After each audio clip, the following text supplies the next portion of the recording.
Seperti rusa rindu sungaimu, jiwaku rindu Engkau. Kaulah Tuhan hasrat hatiku, ku rindu menyembahmu. Seperti rusa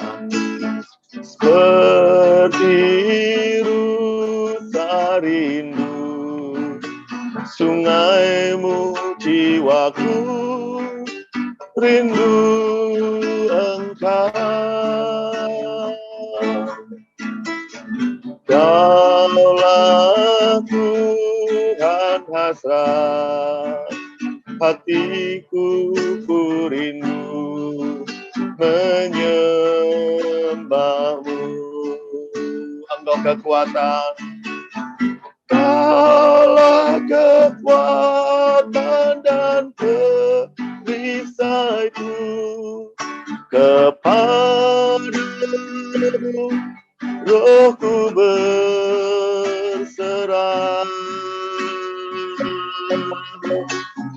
Kaulah Tuhan hasrat hatiku, ku rindu menyembahmu. Seperti rusa rindu sungaimu, jiwaku rindu Engkau.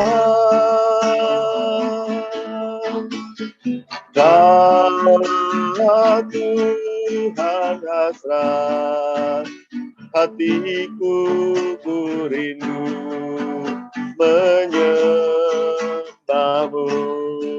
Kaulah kekuatan, Kaulah kekuatan dan perisaiku, kepadamu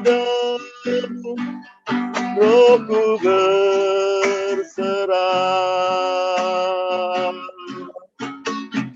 Kaulah Tuhan hasrat hatiku, ku rindu menyembahmu. Kaulah kekuatan, Kaulah kekuatan dan perisaiku, kepadamu rohku berserah. Kaulah Tuhan hasrat hatiku, ku rindu menyembahmu. Kita panggil namanya Yesus. Yesus, Yesus, Kau berarti bagiku. Oh, Yesus, Yesus, Kau segalanya bagiku. Kita katakan, Kaulah kekuatan, Kaulah kekuatan dan perisaiku, kepadamu rohku berserah. Kaulah Tuhan, Kaulah Tuhan hasrat hatiku, ku rindu menyembahmu. Kita panggil namanya Yesus, Yesus, Kau berarti bagiku.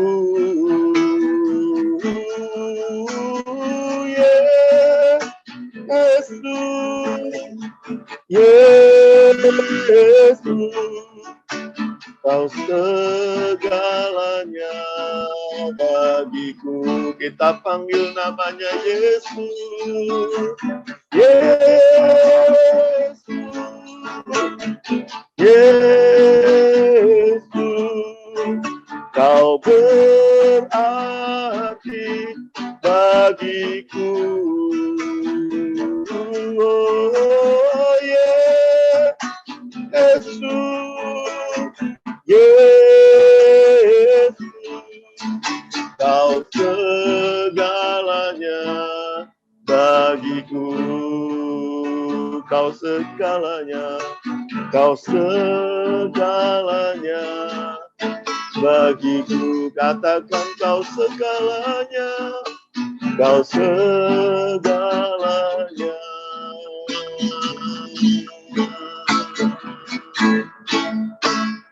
bagiku. Mari kita sembah Tuhan. Shirala yarala barala basyanda yarala basyandi. Engkau segalanya, kami menyembahmu. Shinayarala barala barala barala barala.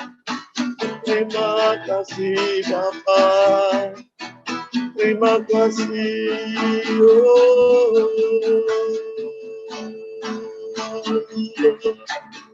Shirala yarala barala barala barala barala barala.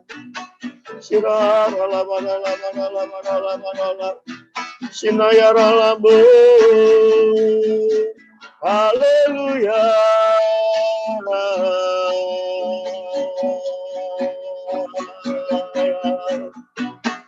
Engkau kekuatan kami, Engkau perisai, Engkau perlindungan kami.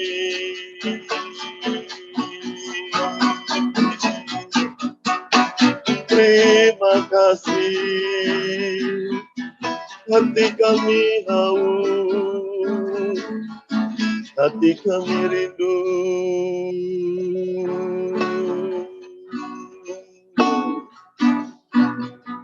Shirala yarala barala barala barala barala barala. Shirala barala barala barala barala barala pasyarala barala barala barala barala barala barala. Kita katakan bersama, Kaulah kekuatan dan perisaiku, kepadamu rohku berserah. Kaulah Tuhan hasrat hatiku, ku rindu menyembahmu. Kaulah kekuatan, Kaulah kekuatan dan perisaiku, kepadamu rohku berserah, ku berserah. Kaulah Tuhan hasrat hatiku, ku rindu menyembahmu. Kaulah kekuatan, Kaulah kekuatan dan perisaiku, kepadamu rohku berserah. Kaulah Tuhan hasrat hatiku, ku rindu menyembahmu. Ku rindu menyembahmu.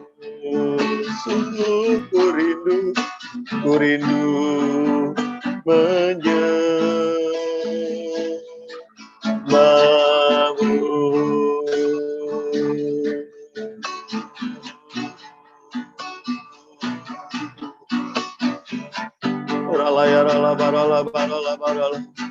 Ku rindu menyembahmu,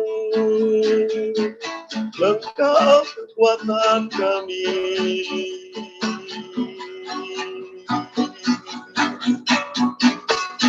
Ku rindu menyembahmu, ku rindu.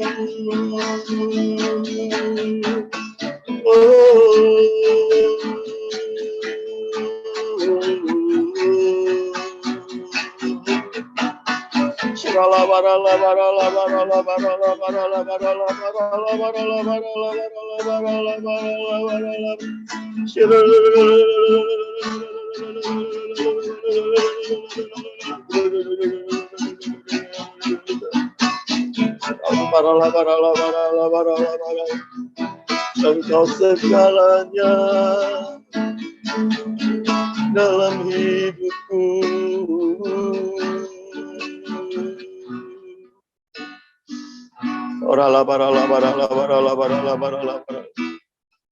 Seperti rusa rindu sungaimu, demikian hati kami merindukan Engkau, merindukan hadirat-Mu. Setelah sepanjang hari kami beraktivitas, Tuhan, malam hari ini kami siapkan hati kami untuk kami belajar firman-Mu. Biar hadirat-Mu melawat setiap kami. Hadirat-Mu melawat setiap kami.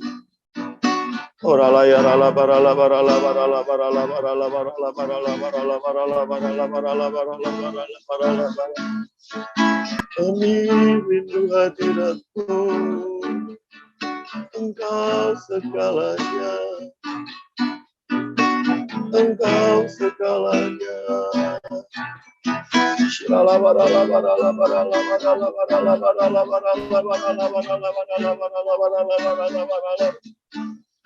Biar Engkau mengurapi setiap kami, ya Bapa. Engkau mengurapi setiap kami. Pengurapan-Mu turun atas setiap kami.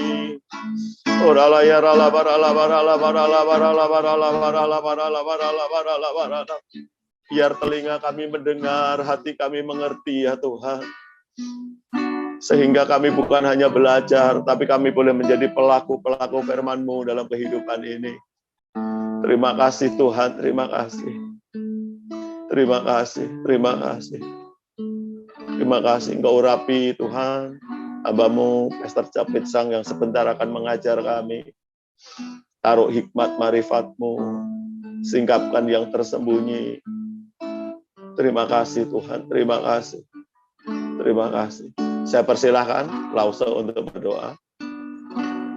Tuhan Yesus, terpujilah nama-Mu karena Engkau telah menyelamatkan kami dari kuburan dosa.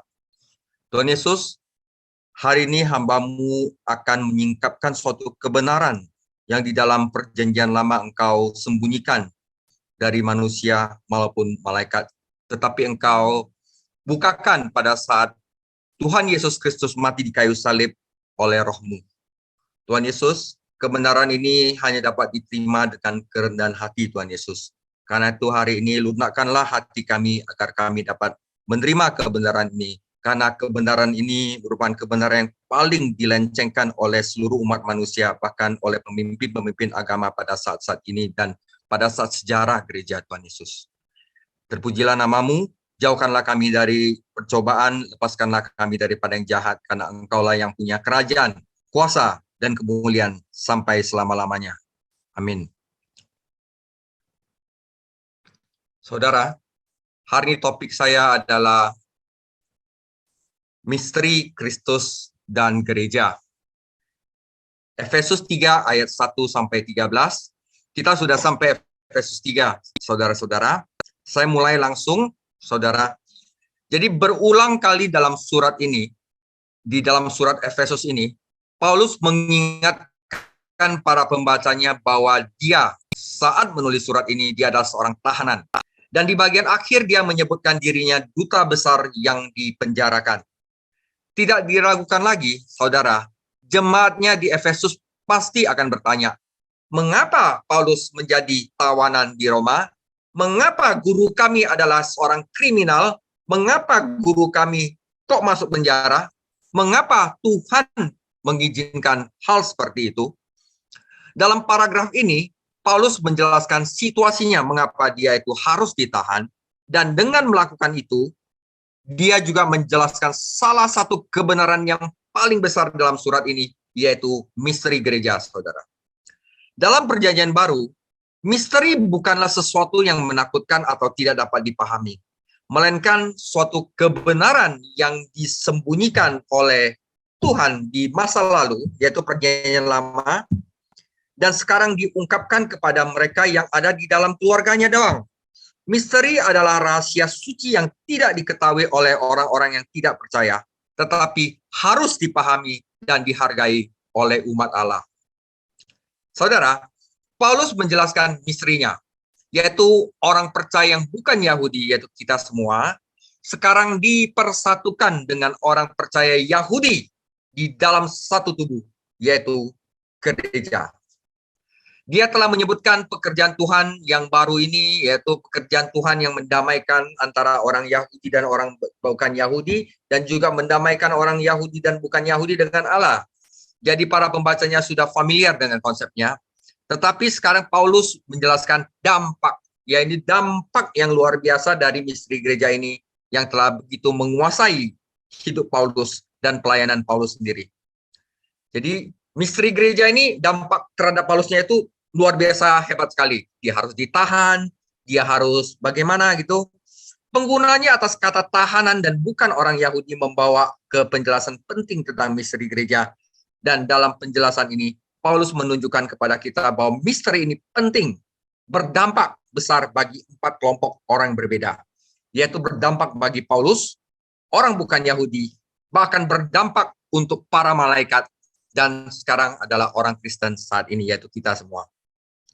Oke saudara, kita mulai pembacaan firman Tuhan, Efesus 3 ayat 1 sampai 5. Itulah sebabnya aku ini, Paulus, orang yang dipenjarakan karena Kristus Yesus, untuk kamu, orang-orang yang tidak mengenal Allah. Memang kamu telah mendengar tentang tugas penyelenggaraan kasih karunia Allah yang dipercayakan kepadaku karena kamu, yaitu bagaimana rahasianya dinyatakan kepadaku dengan wahyu, seperti yang telah kutulis di atas dengan singkat. Apabila kamu membacanya, kamu dapat mengetahui daripadanya pengertianku akan rahasia Kristus, yang pada zaman angkatan-angkatan dahulu, yaitu perjanjian lama, tidak diberitakan kepada anak-anak manusia, tetapi sekarang dinyatakan di dalam roh kepada rasul-rasul dan nabinya yang kudus. Ini yang pertama adalah misteri gereja penting bagi Paulus. Cara terbaik untuk memahami pentingnya misteri dalam kehidupan Paulus adalah dengan fokus pada 2 deskripsi yang dia berikan tentang dirinya di bagian ini. Dia mulai menyebut dirinya seorang tawanan, oke, dan kemudian dia menyebut dirinya seorang pelayan. Paulus adalah seorang tahanan karena dia percaya pada program kekal Tuhan, yaitu misteri Kristus gereja, untuk menyatukan orang-orang percaya Yahudi dan bukan Yahudi menjadi satu tubuh, yaitu gereja. Saudara, ini nggak gampang, saudara. Ya, karena apa? Pertama, orang-orang Yahudi ortodok di zaman Paulus menganggap bahwa orang-orang bukan Yahudi sebagai anjing. Tetapi beberapa orang Yahudi Kristen tidak memiliki sikap yang jauh lebih baik terhadap orang-orang bukan Yahudi. Mereka kasar sekali karena mereka menganggap diri mereka lebih tinggi. Ya, Paulus itu sendiri adalah seorang pemimpin dalam ortodoksi Yahudi ketika Kristus menyelamatkannya. Dia termasuk dalam suatu kelompok elit yang namanya Sanhedrin. Namun dalam pemeliharaan Allah, ia mulai pelayan awalnya di sebuah gereja lokal di Antioquia yang terdiri baik orang Yahudi maupun orang bukan Yahudi. Jadi ketika konsili diadakan di Yerusalem untuk menentukan status orang-orang bukan Yahudi yang percaya, Paulus dengan berani membela bahwa keselamatan hanya dengan iman yang akan mempersatukan gereja, bukan karena perbuatan, bukan karena harus disunat atau memelihara hukum Taurat. Paulus tahu sejak awal kehidupan Kristennya bahwa Allah telah memanggilnya untuk membawa Injil kepada orang-orang bukan Yahudi. Dan dia tidak melanggar panggilan itu. Dimanapun Paulus melayani, ia mendirikan gereja-gereja lokal yang terdiri dari orang-orang Yahudi dan bukan Yahudi yang percaya, yang semuanya satu di dalam Kristus Yesus. Jadi di Efesus dia mendirikan seorang gereja, di mana di sana ada Priscilla, ada Aquila yang seorang Yahudi, bukan Yahudi, dan ada orang Yahudi di sana, Timotius, yang setengah Yahudi setengah tidak. Di semua mereka disatukan di dalam satu Kristus Yesus. Nah, karena Paulus adalah rasul bagi bangsa-bangsa lain, ia dituduh bertentangan terhadap orang Yahudi. Khususnya orang Yahudi di Yerusalem dan Yudea. Nah, persembahan khusus yang dikumpulkan Paulus untuk orang-orang percaya, yaitu orang-orang Yahudi di Yerusalem dan Yudea, yang membutuhkan di Yudea, seharusnya menunjukkan niat baik yang ada di antara gereja-gereja Yerusalem dan gereja-gereja yang didirikan oleh Paulus. Paulus menyampaikan persembahan ini secara pribadi, dan dari semua bukti itu diterima dengan baik oleh orang-orang Kristen di Yudea. Meskipun Paulus mengambil langkah hospitality, langkah belas kasihan, langkah kebaikan untuk menenangkan orang Yahudi, ada kerusuhan di bait suci dan Paulus ditangkap. Paulus membela diri dengan memberikan kesaksian pribadinya di mana dia dipanggil Allah untuk menjadi rasul orang-orang bukan Yahudi, dan orang banyak mendengarkan dia sampai dia mendengar kata bukan Yahudi, dan kemudian mereka memberontak lagi. Jadi susah untuk mendamaikan orang-orang bukan Yahudi dan orang-orang Yahudi. Bagian selanjutnya dalam kitab Kisah Para Rasul menjelaskan bagaimana Paulus pergi dari Yerusalem ke Roma. Seorang tawanan Yesus Kristus bagi kamu orang-orang bukan Yahudi. Nah, saudara dengar baik-baik.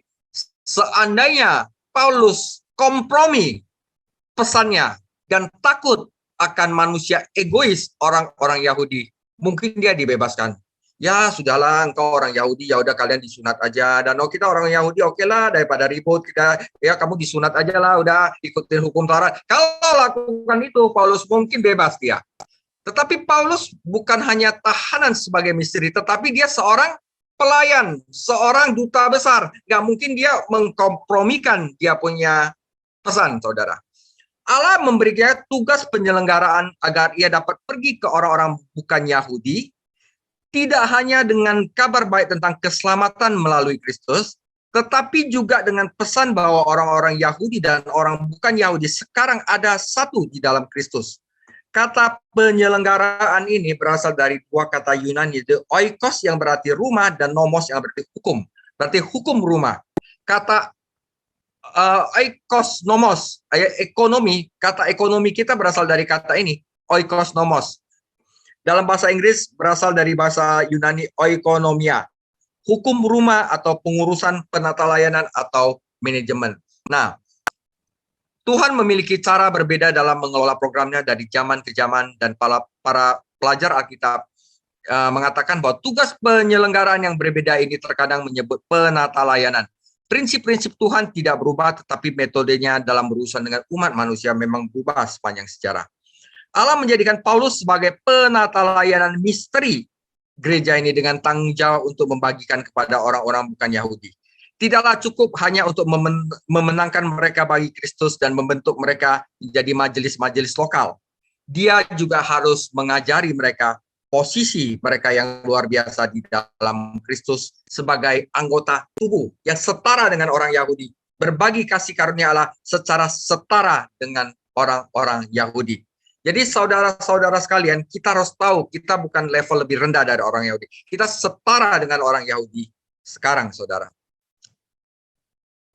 Nah, itu penting bagi Paulus karena itu mengubah seluruh hidupnya. Mengubah, dia harus memberitakan ini tanpa kompromi kepada orang-orang bukan Yahudi. Karena kata setara, orang Yahudi itu pasti ngamuk. Saya bangsa pilihan Allah, kamu bukan, kamu anjing katanya. Ya, bagaimana bisa sekarang begini? Ribut saudara, ya. Tetapi Paulus karena itu dia dipenjarakan. Nah, kedua adalah ini penting bagi orang-orang bukan Yahudi. Nah, bagaimana saudara? Yaitu bahwa orang-orang bukan Yahudi, yaitu kita semua sekarang, karena berita Injil ini turut menjadi ahli-ahli waris, saudara. Kita diadopsi Karena itu, apa yang Kristus punya, kita berbagi apa yang Kristus punya. Kedua, anggota tubuh, kita menjadi satu tubuh dan peserta dalam janji yang diberikan dalam Yesus Kristus. Jadi janji-janji yang diberikan kepada Abraham itu kita dapat dapat janji itu juga. Dulu tanpa janji, sekarang ada janji. Dan dari Injil itu aku telah menjadi pelayannya menurut pemberian kasih karunia Allah yang dianugerahkan kepadaku sesuai pengerjaan kuasaku. Kepadaku yang paling hina di antara segala orang kudus telah dianugerahkan kasih karunia ini untuk memberitakan kepada orang-orang bukan Yahudi kekayaan Kristus yang tak terduga itu. Ya, saudara. Di dalam Efesus 2 ayat 11 sampai 22, minggu lalu kita telah bahas ini, di mana orang-orang Yahudi dan orang-orang bukan Yahudi dipersatukan dalam misi perdamaian Kristus. Kita telah menemukan bahwa pekerjaan Kristus di kayu salib mencapai lebih banyak daripada keselamatan orang-orang berdosa secara individu. Itu mendamaikan orang-orang Yahudi dan orang bukan Yahudi satu sama lain dan dengan Allah. Kebenaran inilah yang disajikan Paulus di sini, dan Anda dapat membayangkan betapa menariknya berita itu. Kebenaran misteri mengungkapkan kepada orang-orang bukan Yahudi yang percaya bahwa mereka memiliki hubungan baru yang indah melalui Yesus Kristus. Yaitu ini pertama, jadi saya tadi kasih ini, ahli-ahli waris, anggota tubuh, dan janji. Jadi ahli-ahli waris, anggota-anggota tubuh, dan janji. Oke, pertama, mereka adalah sesama ahli waris dengan orang-orang Yahudi dan berbagi dalam kekayaan rohani yang Allah berikan kepada mereka karena perjanjiannya dengan Abraham. Oke, jadi di dalam Kristus, orang-orang Yahudi dan orang-orang bukan Yahudi bukannya aset atau kewajiban, tetapi karena mereka bersama-sama kita berbagi kekayaan Kristus. Oke, pertama, sesama ahli waris. Kedua, orang-orang bukan Yahudi juga adalah sesama anggota tubuh Kristus, gereja, ada satu tubuh. Kelahiran manusia kita menentukan perbedaan ras kita, tetapi kelahiran rohani kita menyatukan kita sebagai anggota tubuh yang sama.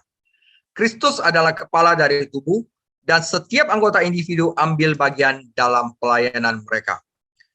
Akhirnya, dalam hubungan baru mereka, orang-orang bukan Yahudi mengambil bagian dari janji-janji Allah. Dulu mereka berada di luar perjanjian tanpa mengklaim janji-janji Allah. Tapi sekarang di dalam Kristus mereka membagikan janji-janji Allah dengan orang-orang Yahudi yang percaya. Dalam Roma 11 ayat 13 sampai 15, Paulus menjelaskan bahwa orang-orang bukan Yahudi yang percaya berbagi dalam kekayaan rohani yang Allah berikan kepada Israel. Namun dalam Roma 11 ayat 1 sampai 12, Paulus menjelaskan bahwa Allah tidak karena gereja meniadakan janjinya kepada Israel. Gereja hari ini berbagi dalam kekayaan rohani Israel, tetapi suatu hari Tuhan akan memulihkan umatnya Israel dan memenuhi janji-janjinya mengenai tanah dan kerajaan mereka. Misteri tidak hanya memberi orang-orang bukan Yahudi yang percaya suatu hubungan yang baru, tetapi mengungkapkan bahwa ada kekuatan baru yang tersedia bagi mereka. Kuasa ini diilustrasikan dalam kehidupan Paulus. Allah menyelamatkan dia dengan kasih karunia dan memberinya suatu tugas, sebuah pelayanan khusus bagi orang-orang bukan Yahudi.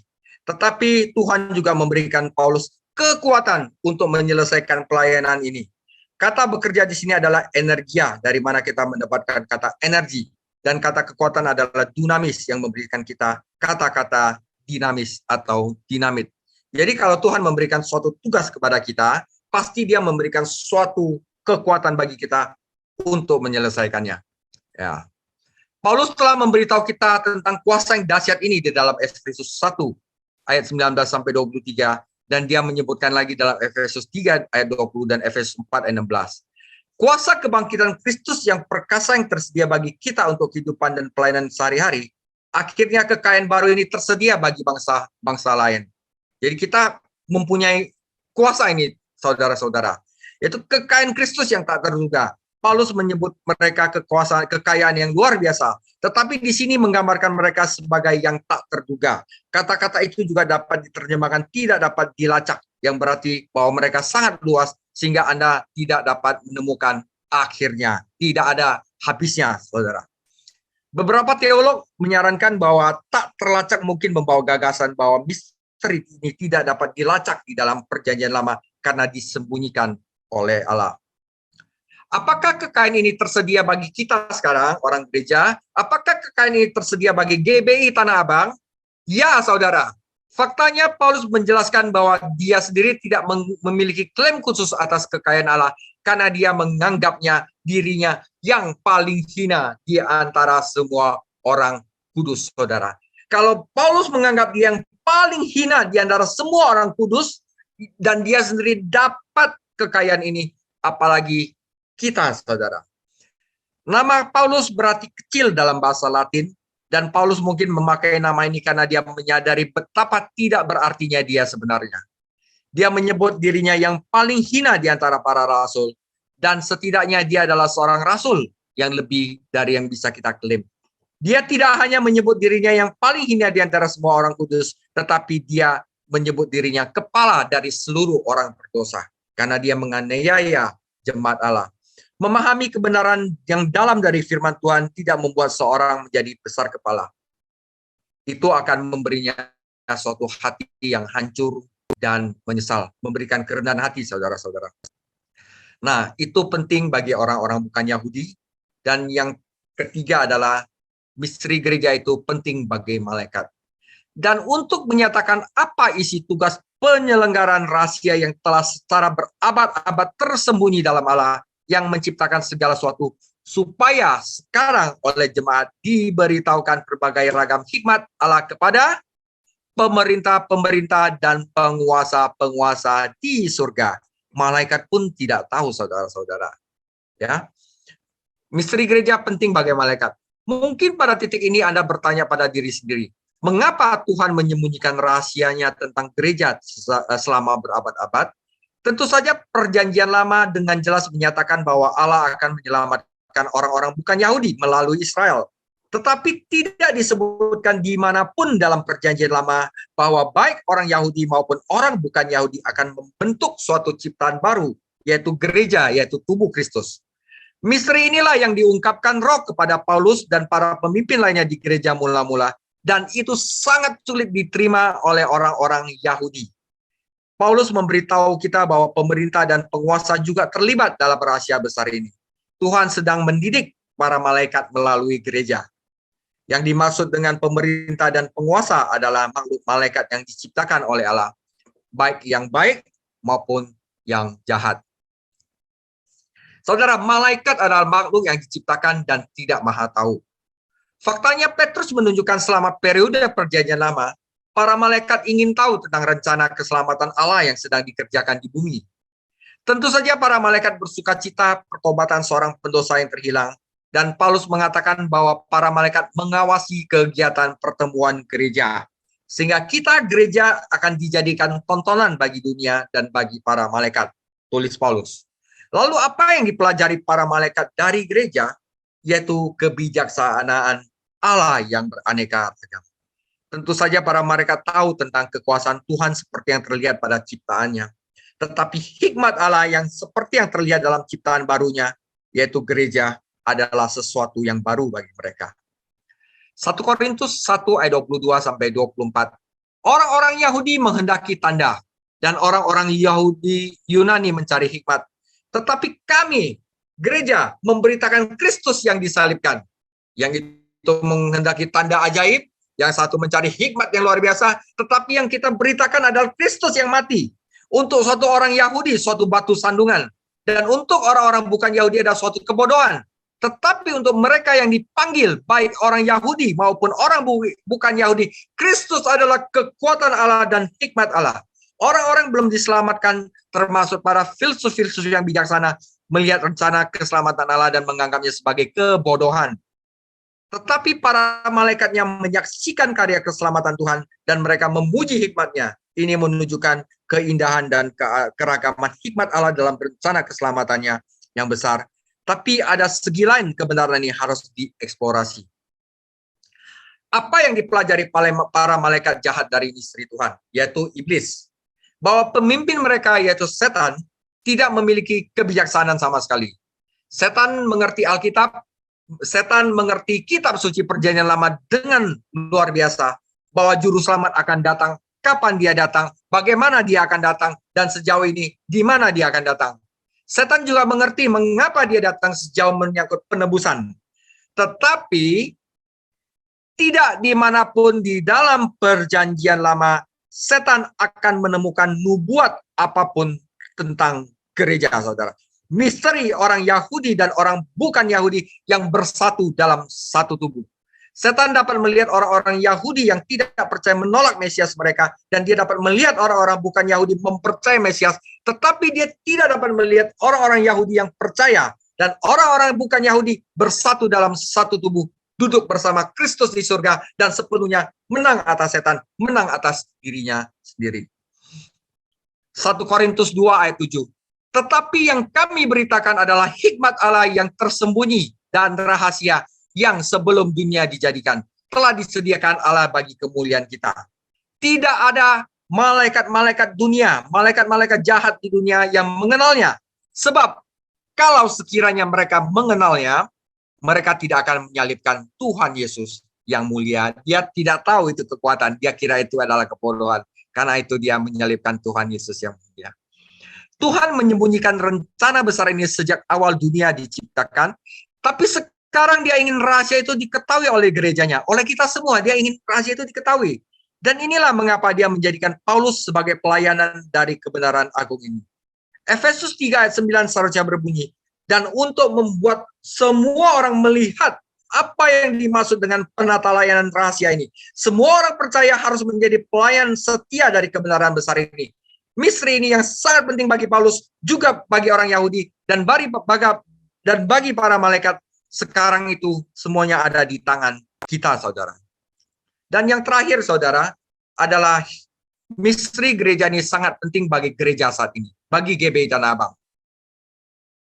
Sesuai dengan maksud abadi yang telah dilaksanakannya dalam Kristus Yesus Tuhan kita, di dalam Dia kita beroleh keberanian dan jalan masuk kepada Allah dengan penuh kepercayaan oleh iman kita kepadanya. Sebab itu aku minta kepadamu, orang-orang Efesus, supaya kamu jangan tawar hati melihat kesesakanku karena kamu. Karena kesesakanku itu adalah kemuliaanmu. Jadi ketika Allah menyelamatkan Paulus, dia menyimpan bersamanya harta yang berharga dari kebenaran Injil.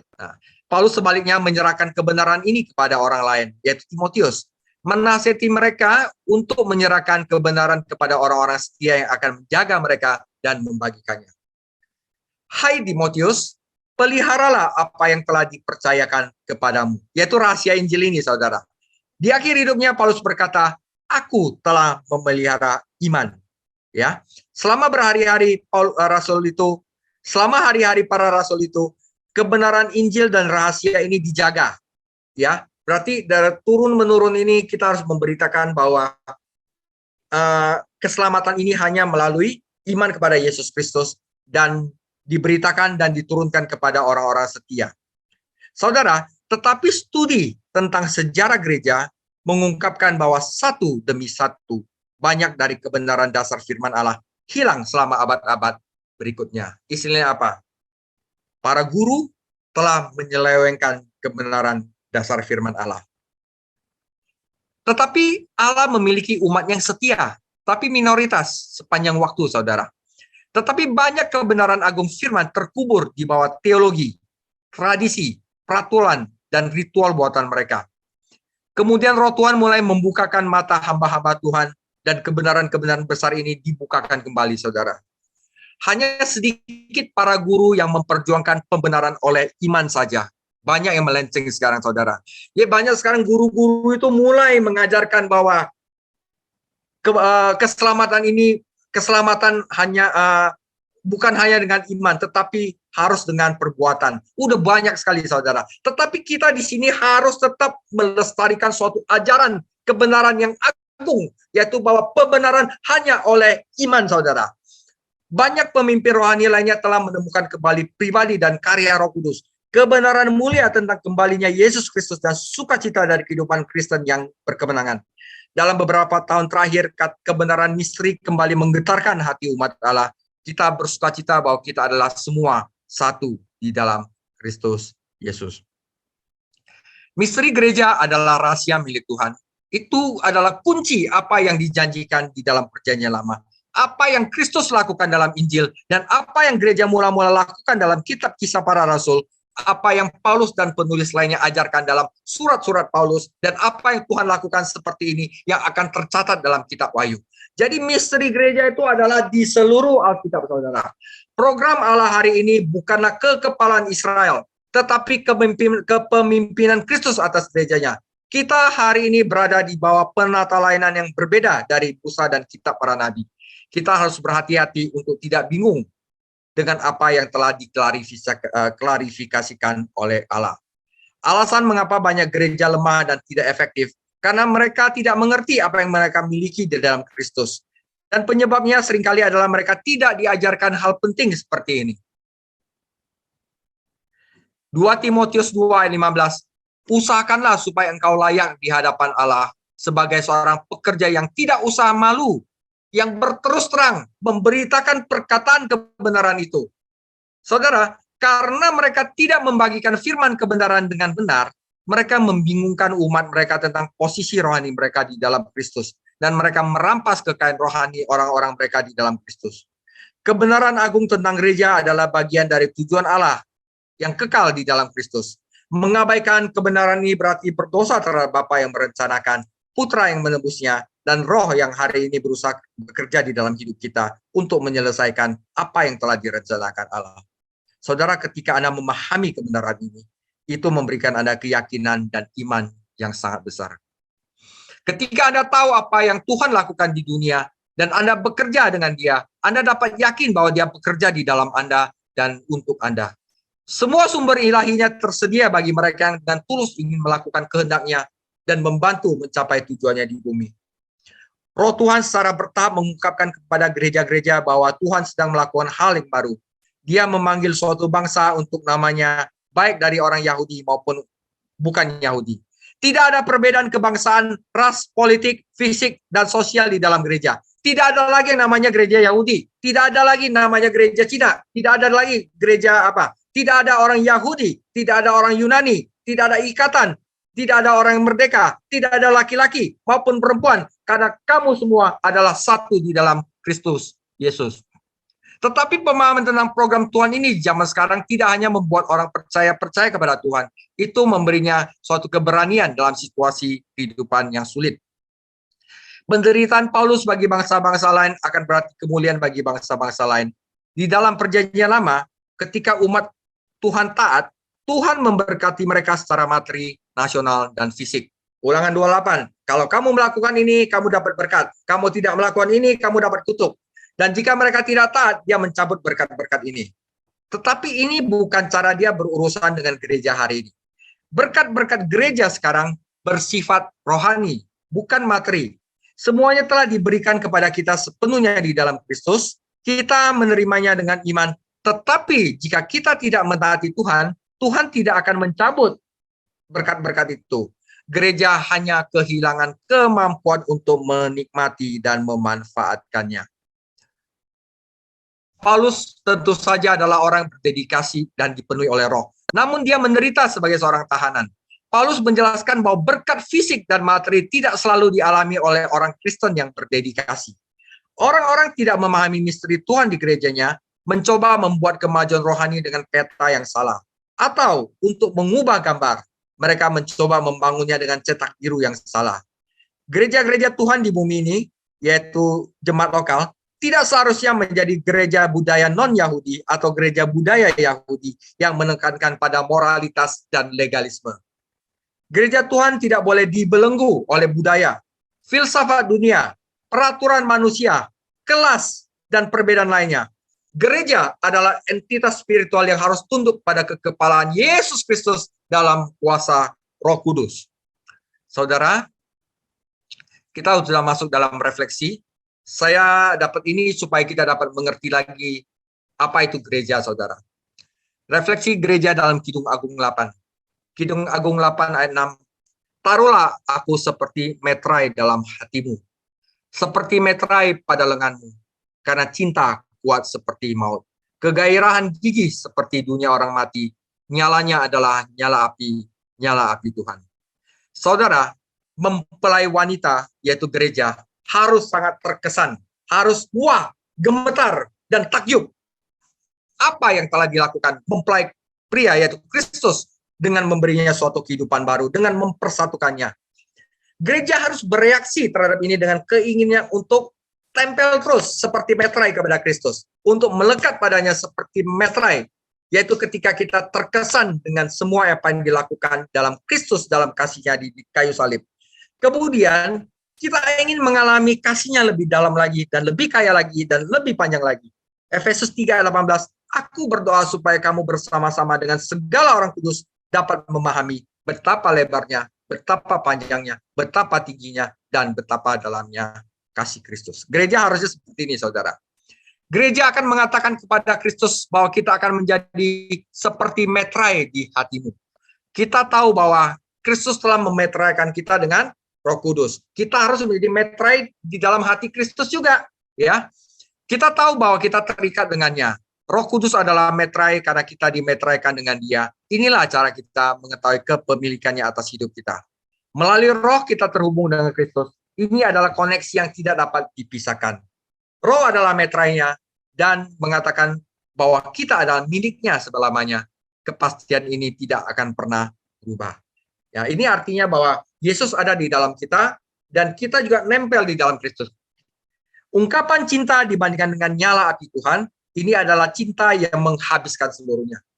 Cinta kepada Kristus seharusnya menghabiskan cinta kita untuk yang lain-lainnya. Cinta ini membuat kita terbakar, saudara. Tuhan mencari orang-orang yang sangat berapi-api baginya. Sama seperti Dia sendiri terbakar. Dia menjual segala miliknya hanya untuk gerejanya. Artinya Dia akan menghakimi segala sesuatu yang tidak sesuai dengan kasih-Nya. Tetapi melalui kecemburuan kasih-Nya, orang-orang yang samar-samar menyala aja, yang hampir padam, juga bisa menjadi nyala kembali. Dia rebut kembali mempelainya. Dia bisa melakukan itu dengan kita jika kita tidak berkobar dengan Dia dan pengabdian kita hanya samar-samar membara. Kasih-Nya tidak dapat diubah oleh kematiannya.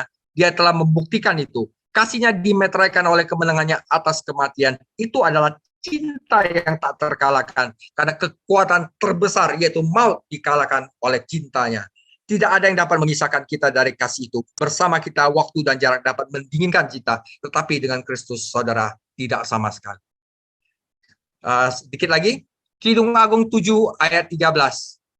Semerbak bau buah dudaim dekat pintu kita, ada berbagai buah-buah yang lezat, yang telah lama dan yang baru saja dipetik. Itu telah kusimpan bagimu, kekasihku.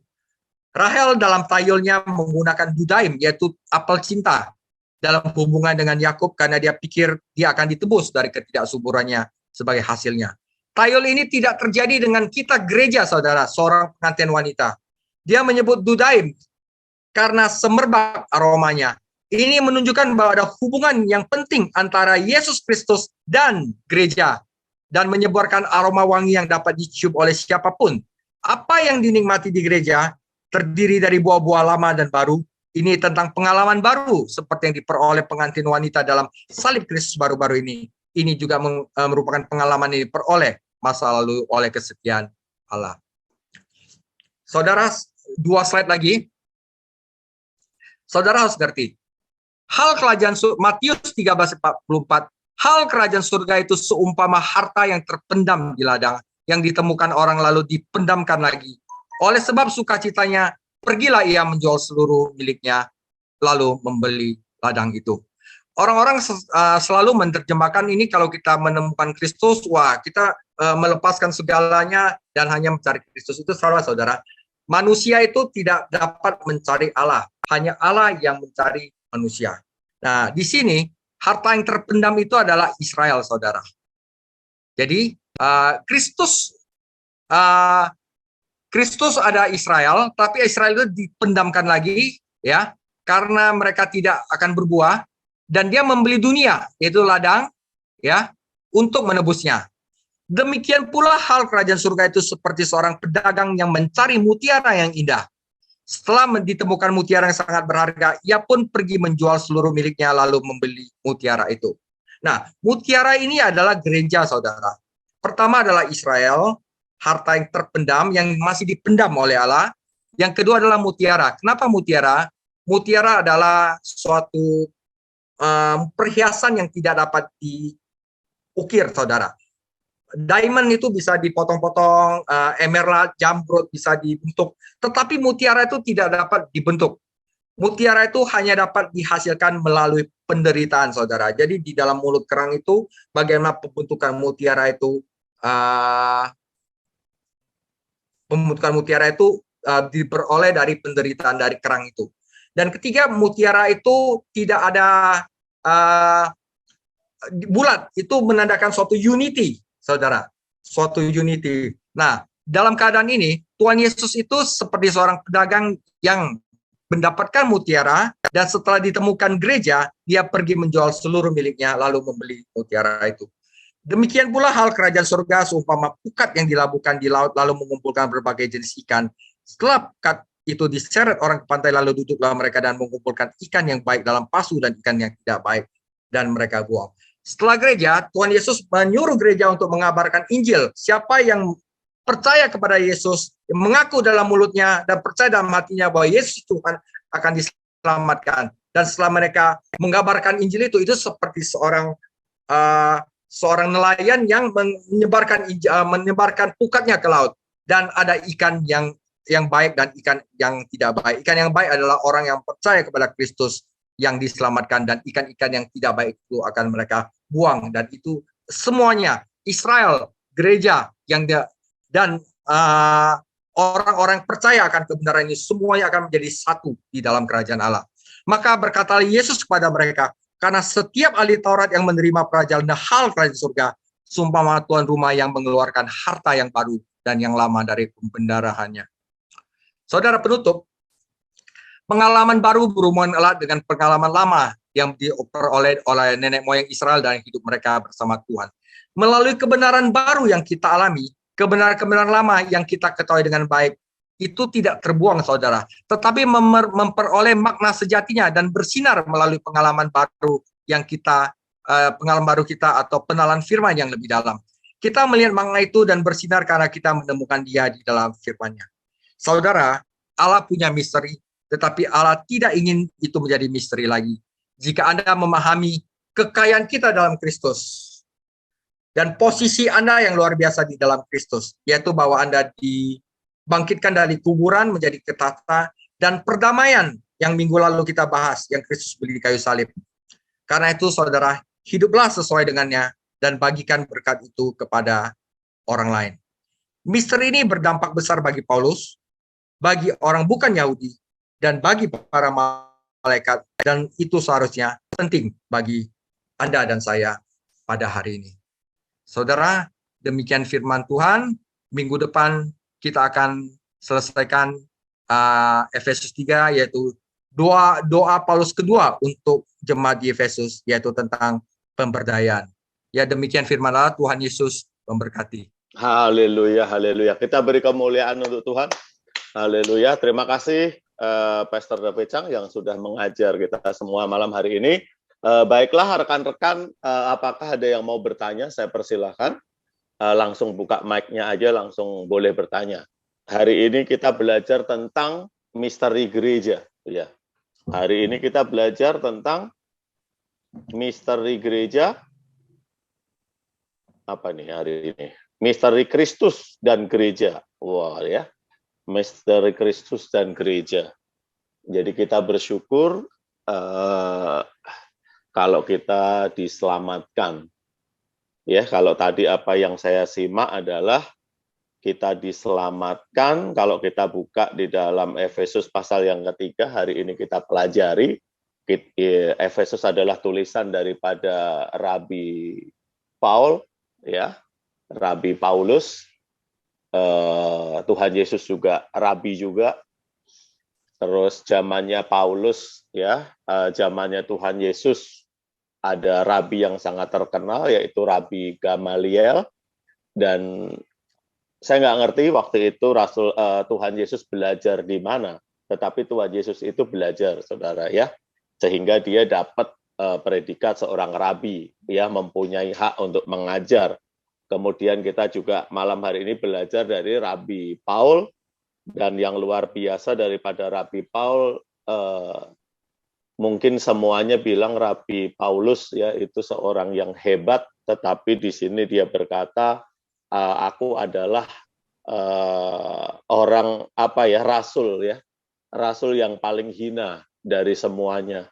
Jadi ini sikap pengenalan Yesus yang luar biasa. Orang kalau kenal Yesus ya, itu dia memiliki karakter ini, saudara.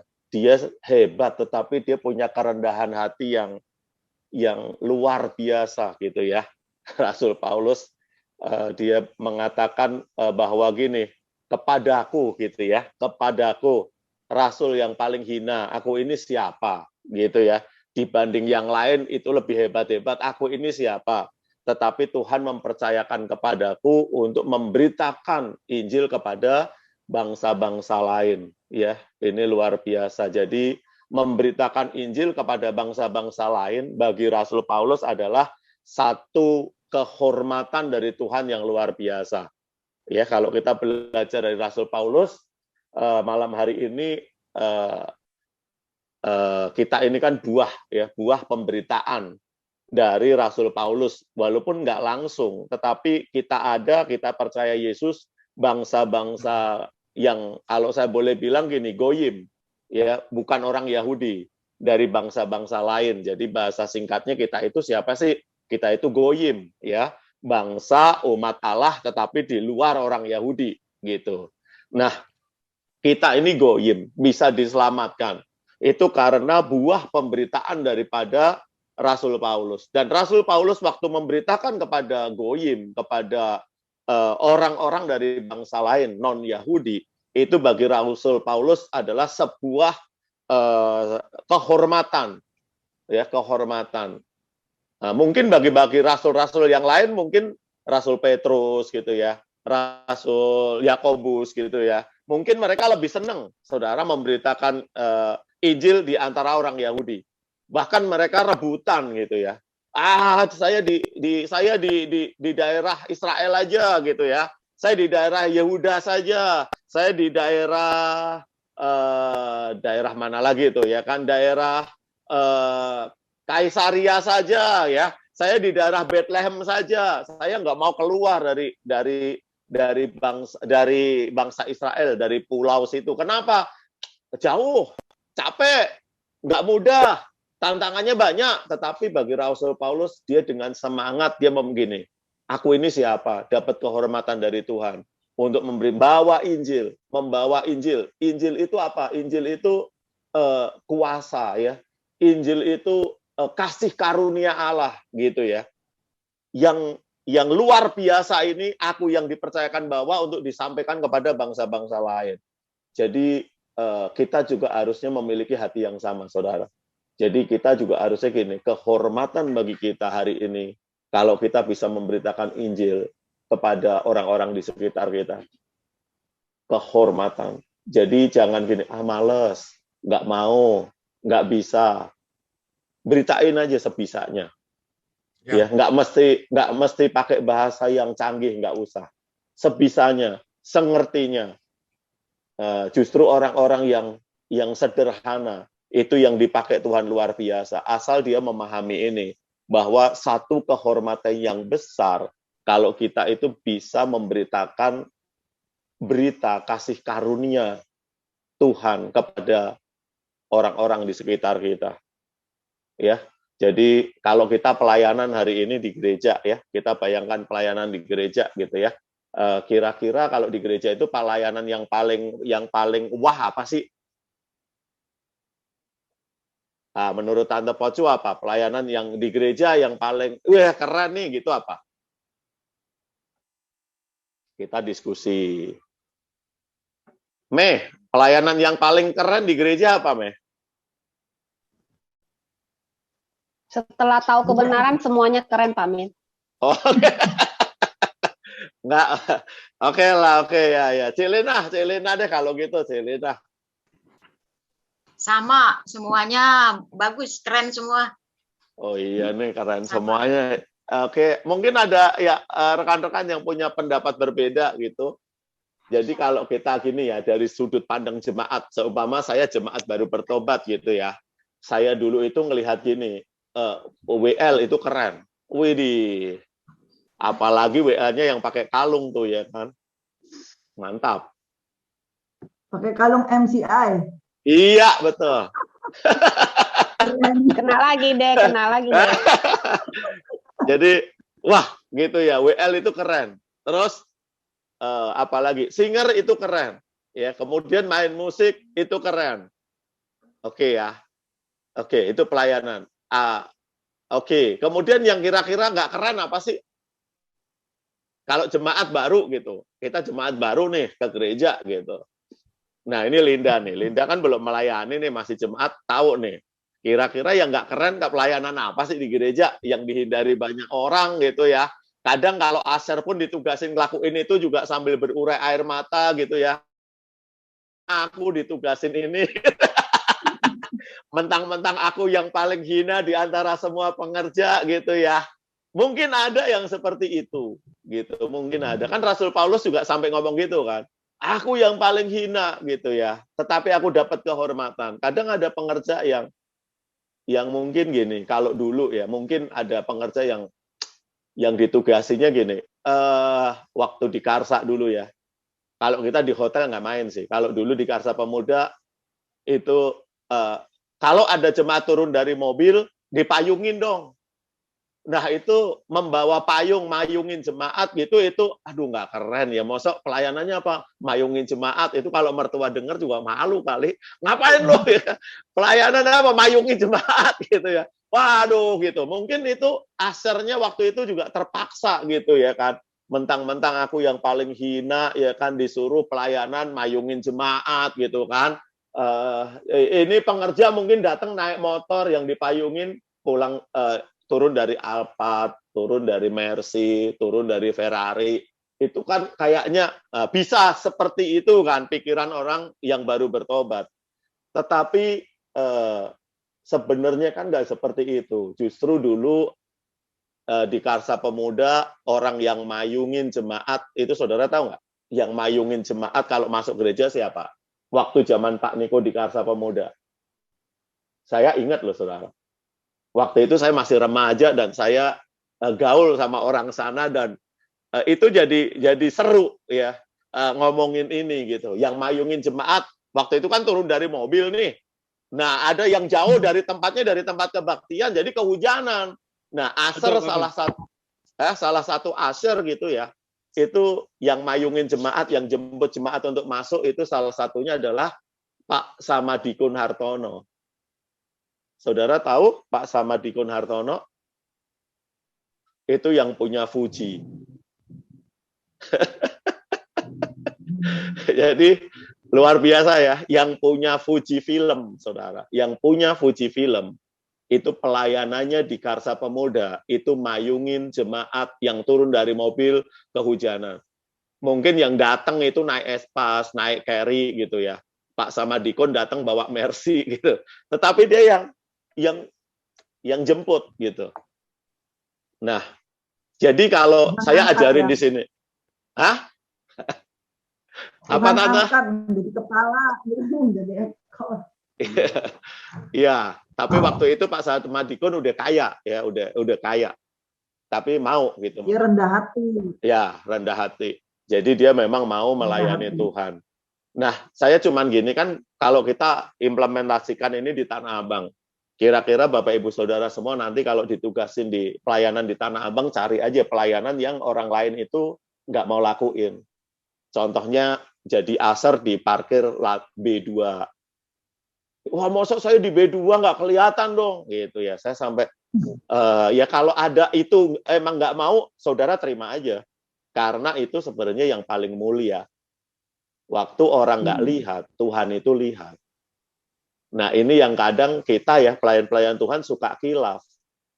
Kita kalau dikasih pelayanan yang sepertinya jelek, kita jadi gitu ya.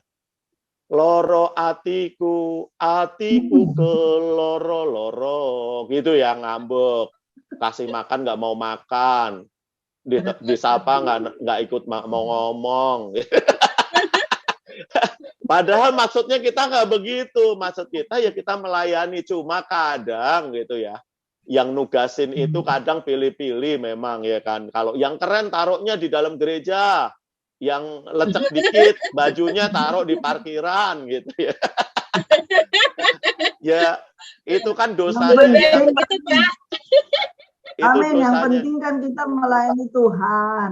Amin. Nah, enggak, ya betul Tante. Maksud saya gini, malam hari ini saya coba memberi pemahaman bahwa tadi, kalau kita melayani, ayo, kita justru berlomba-lomba mencari pelayanan yang gini, yang orang lain nggak mau ambil.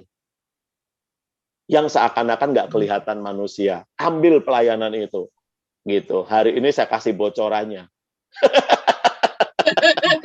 Karena Rasul Paulus pun melakukan yang sama. Dia lebih seneng gitu ya, diutus untuk memberitakan Injil kepada orang non-Yahudi.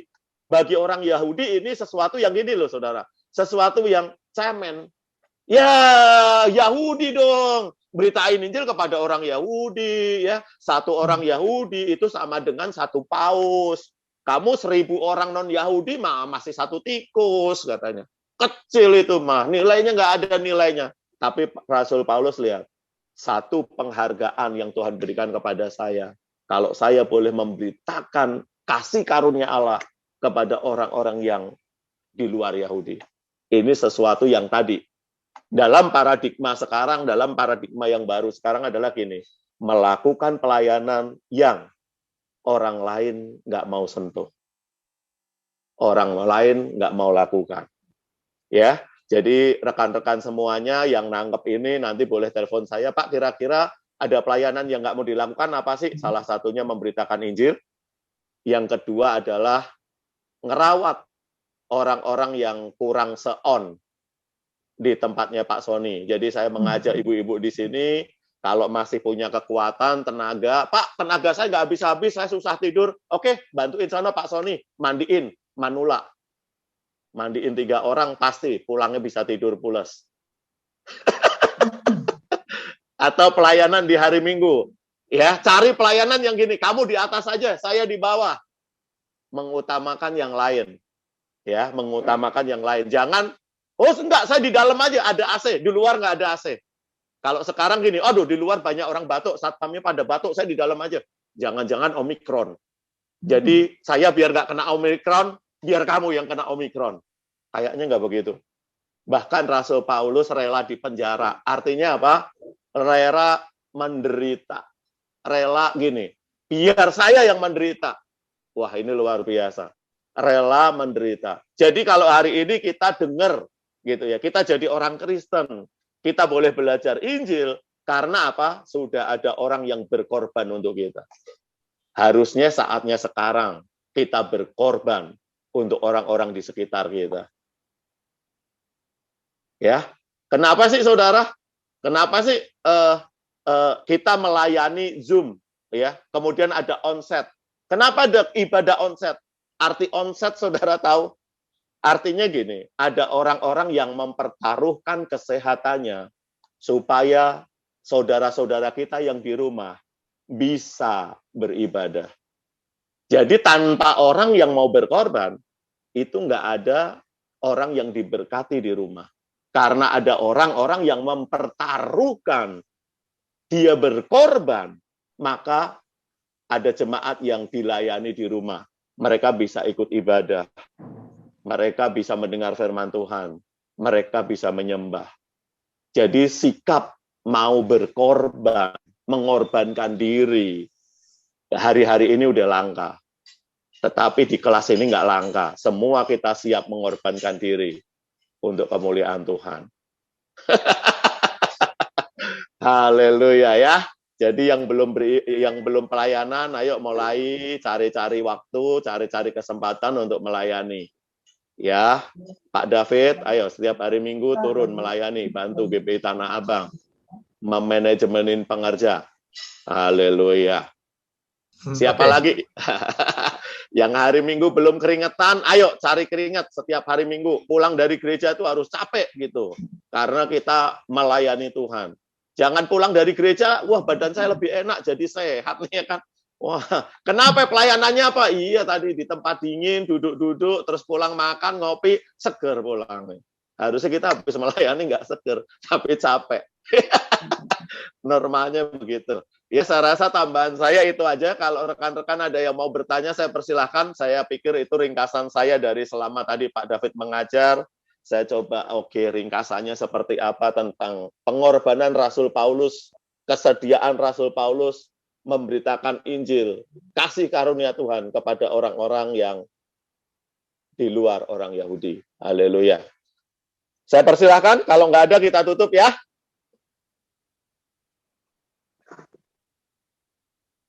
Oke, sudah ikhlas semuanya, kita tutup. Oke, kita tutup. Kayaknya ini besok udah pada mau kerja nih. Cepetan Pak Min, besok kerja ya kan. Oke. Yuk, kita akhiri kelas kita menyembah Tuhan. Pujian dan syukurku ku bawa padamu dengan rendah hati, ku persembahkan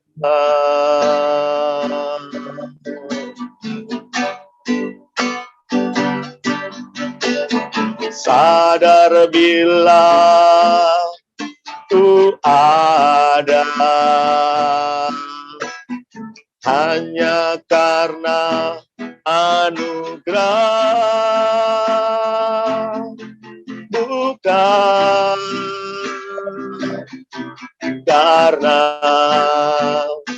kekuatanku. Pujian dan syukurku, pujian dan syukurku ku bawa padamu dengan rendah hati, ku persembahkan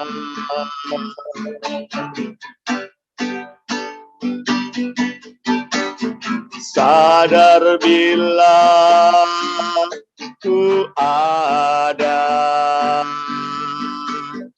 hanya karena anugerah, bukan karena kekuatanku.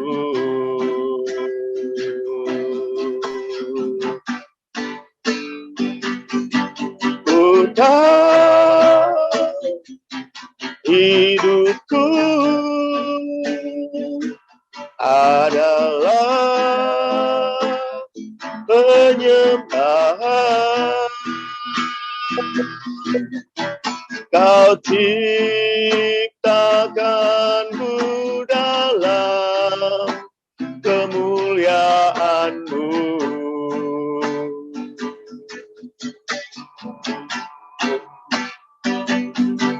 Bukan hidupku berharga di mata-Mu, segenap hidupku persembahkan. Kita katakan, ku tahu ya Tuhan, ku tahu hidupku adalah penyembahan. Kau ciptakanku dalam kemuliaan-Mu.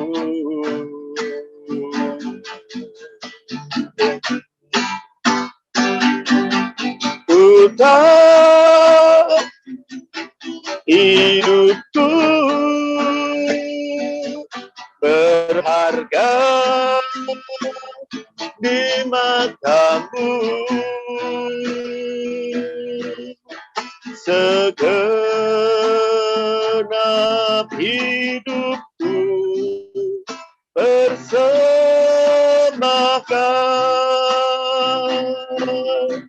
segenap hidupku persembahkan. Haleluya. Mari kita sembah Tuhan.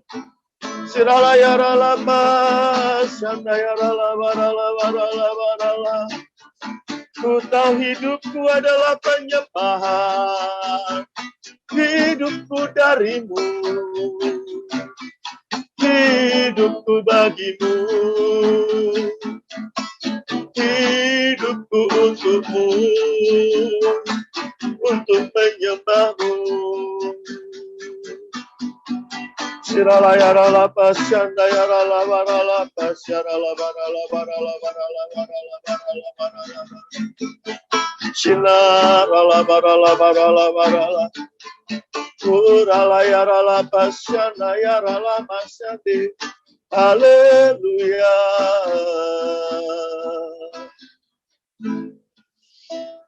Bapak, terima kasih. Malam hari ini kami bersyukur kami boleh belajar bersama-sama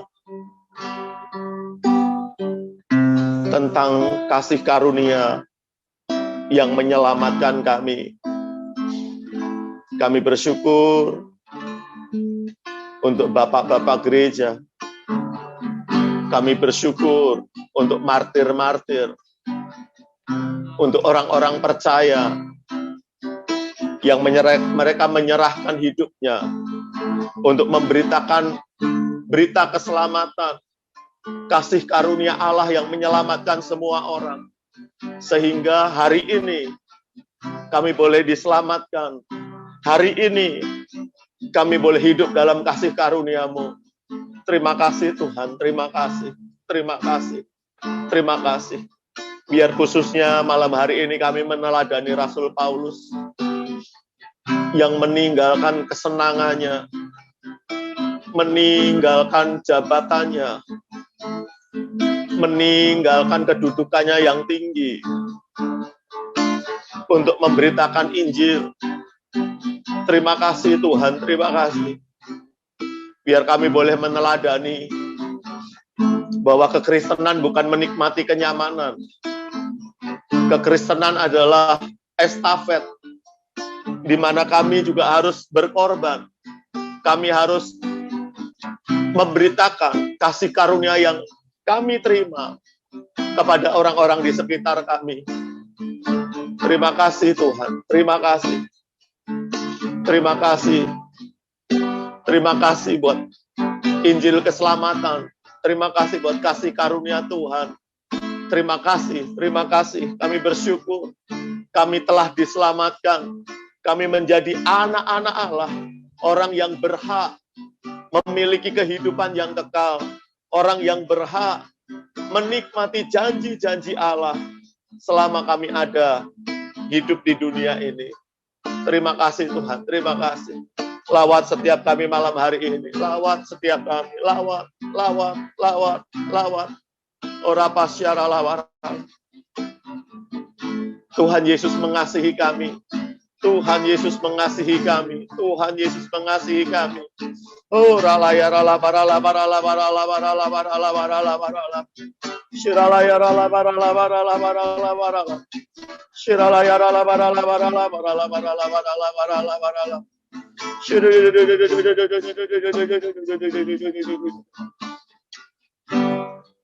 Walaupun dunia membenci kita, tetapi Tuhan Yesus mengasihi kita.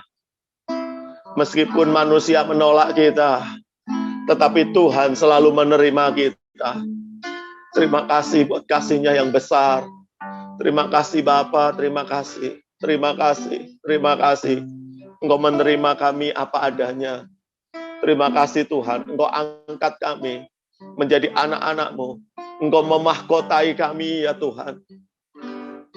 Engkau memberi kami kemuliaan-Mu ya Tuhan. Terima kasih, terima kasih. Biar kami boleh mempergunakan hidup kami dengan sebaik-baiknya hari-hari ini. Terima kasih Tuhan. Biar hidup kami menjadi pemberita-pemberita, pembawa-pembawa kasih karunia Allah untuk orang-orang yang belum mendapatkannya, orang-orang di sekitar kami. Terima kasih Tuhan. Roh Kudus, Engkau mengurapi kami semua. Engkau menyanggupkan kami, memampukan kami, dan terus menggerakkan kami. Terima kasih. Terima kasih. Secara khusus juga kami angkat tangan kami memberkati Pastor David Chang yang telah mengajar kami. Tuhan berkati hamba-Mu ini, beri kesehatan, perlindungan Tuhan, hikmat yang tersembunyi, terus Tuhan singkapkan dalam hidup hamba-Mu ini. Terima kasih Tuhan, biar Pastor David Chang menjadi berkat bagi banyak orang. Terima kasih, berkati pekerjaannya, berkati keluarganya. Terima kasih, istri anak-anaknya Tuhan berkati. Terima kasih Tuhan, biar Pastor David Chang menggenapi seluruh rencana-Mu dalam kehidupannya. Terpujilah nama-Mu Tuhan. Terima kasih. Dan kalau sebentar kami mau akhiri kelas kami malam hari ini ya Bapa, mari Engkau mencurahkan berkat-Mu atas setiap kami. Terima kasih Tuhan, terima kasih.